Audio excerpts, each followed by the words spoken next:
இந்த செய்தியை உங்களுக்காக வழங்குவது யூரோ குரூப் மலேசியா.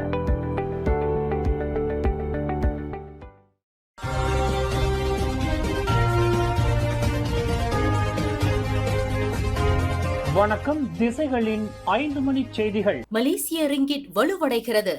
நன்றி பாராட்ட ஒரு வார்த்தை இல்லை. பிரதமர் அன்வார் வேதனை. மலேசிய ரிங்கிட்டின் தொடர் வீழ்ச்சியின் போது அரசாங்கத்தை கடுமையாக குறை கூறி தாக்கி வந்த எதிர்க்கட்சியினர் இன்று ரிங்கிட் வலுவடையும் போது அது குறித்து பாராட்டுவதற்கு அவர்களுக்கு ஒரு வார்த்தை கூட கிடைக்கவில்லை என்று பிரதமர் டத்துஸ்ரீ அன்வார் இப்ராஹிம் இன்று நாடாளுமன்றத்தில் தெரிவித்தார். கடந்த காலங்களில் ரிங்கிட் பலமுறை வீழ்ச்சி கண்டது. தற்போது அது வலுப்பெற்று வருகிறது.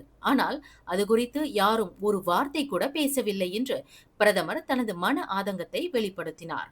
2022ஆம் ஆண்டு நாட்டின் பிரதமராக தாம் பொறுப்பேற்ற போது ரிங்கிட்டின் தொடர் வீழ்ச்சிக்கு எதிர்க்கட்சிகளிடம் இருந்து தாம் கடும் விமர்சனத்தை பெற்றதாக டத்துஸ்ரீ அன்வார் நினைவு கூர்ந்தார். ஓர் அமெரிக்க டாலருக்கு எதிராக இன்று ரிங்கிட்டின் மதிப்பு 4 ரிங்கிட் 16 காசை எட்டியிருப்பதை பிரதமர் சுட்டிக்காட்டினார். ஆசியாவிலேயே சிறப்பாக செயல்படும் நாணயமாக ரிங்கிட் வகைப்படுத்தப்பட்டுள்ளது.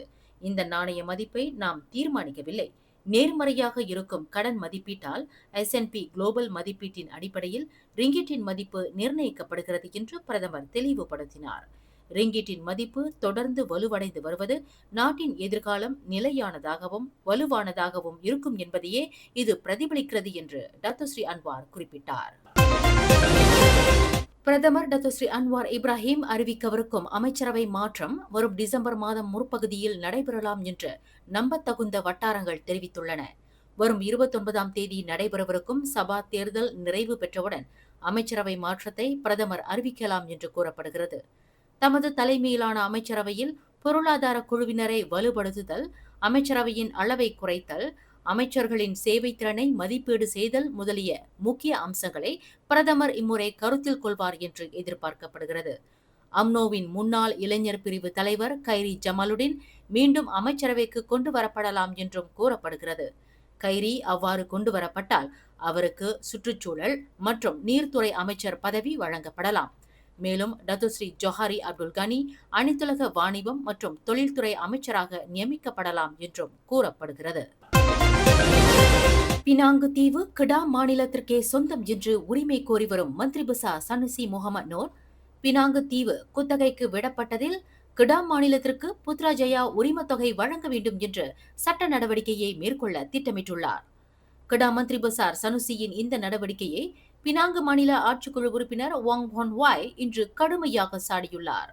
கிடா மாநிலத்தை நிர்வகித்து வரும் மந்திரி புசார் சனுசி மாநிலத்தின் மேம்பாட்டில் அதிக கவனம் செலுத்த வேண்டுமே தவிர 200 ஆண்டுகளுக்கு முன்பு நடந்த ஒரு விவகாரத்தை இன்று கேள்வி எழுப்புவதும் உரிமத் தொகை கோரி சட்ட நடவடிக்கை எடுப்பதும் வருத்தம் அளிக்கிறது என்று வாங் ஹொன் வாய் குறிப்பிட்டுள்ளார். விளைச்சலுக்கு உதவாத பயிரை கிடா மந்திரி புசார் கையில் எடுத்துள்ளார் என்று வாங் ஹொன் வாய் வர்ணித்துள்ளார். பினாங்கு மாநிலம் விவகாரம் தொடர்பில் புத்ராஜயாவிற்கு எதிராக கிடா மாநில அரசு மேற்கொள்ளவிருக்கும் சட்ட நடவடிக்கையில் வழக்கறிஞர் குழுவை தேர்வு செய்யும் பணி தற்போது இறுதி கட்டத்தில் இருப்பதாக சனுசி நேற்று அறிவித்ததை தொடர்ந்து வாங் ஹொன் வாய் இன்று எதிர்வினையாற்றியுள்ளார். புத்ராஜயாவிடம் இருந்து சனுசி ஆண்டுக்கு 100 மில்லியன் ரிங்கிட்டை இழப்பீடாக கோரியுள்ளார். இந்த இழப்பீடு விகித ஒப்பந்தம் கடந்த 1786ஆம் ஆண்டிலிருந்து திருத்தப்படவில்லை என்று அவர் குறிப்பிட்டுள்ளார். இந்த விஷயத்தில் விரிவான ஆய்வை மேற்கொள்ள நாட்டின் முன்னணி வரலாற்று ஆசிரியர்களையும் சட்டக்குழுவில் தாங்கள் இடம்பெற செய்யப் போவதாக சனுசி குறிப்பிட்டிருந்தார்.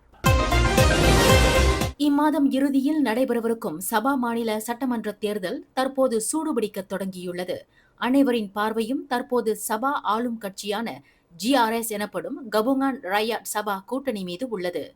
சபா மாநிலத்தின் சட்டமன்ற தேர்தலுக்கான வாக்களிப்பு இம்மாதம் 29ஆம் தேதி நடைபெறும் வேளையில் இதற்கான வேட்புமனு தாக்கல் வரும் 15ஆம் தேதி சனிக்கிழமை நடைபெறும்.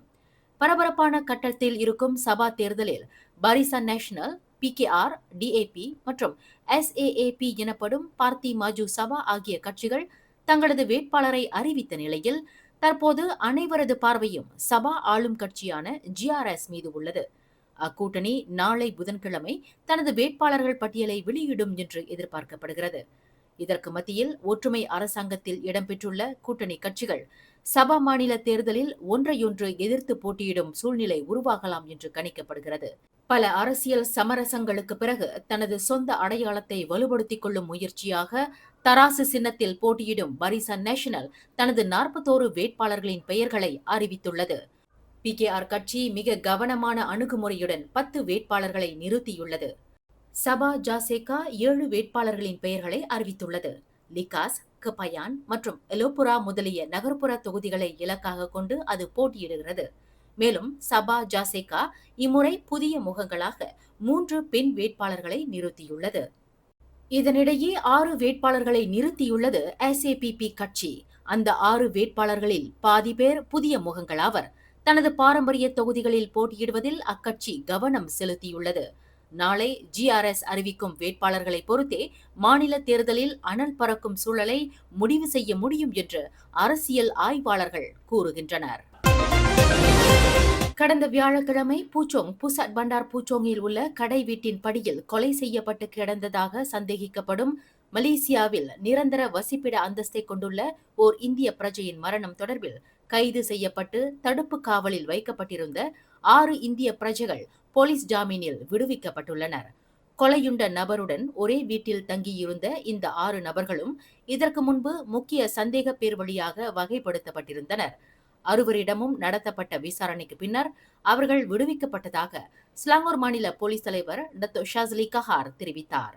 6வரிடம் பதிவு செய்யப்பட்ட வாக்குமூலம் இந்த படுகொலை தொடர்பான விசாரணைக்கு வலு சேர்க்கும் வகையில் இல்லை என்று அவர் குறிப்பிட்டார்.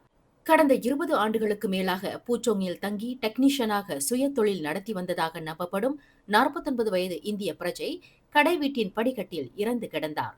இந்த கொலைக்கு காரணமான முக்கிய சந்தேக பேர்வழியை நோக்கி போலீஸ் விசாரணை தீவிரப்படுத்தப்பட்டுள்ளதாக டத்தோ ஷாஸ்லி கஹார் குறிப்பிட்டார்.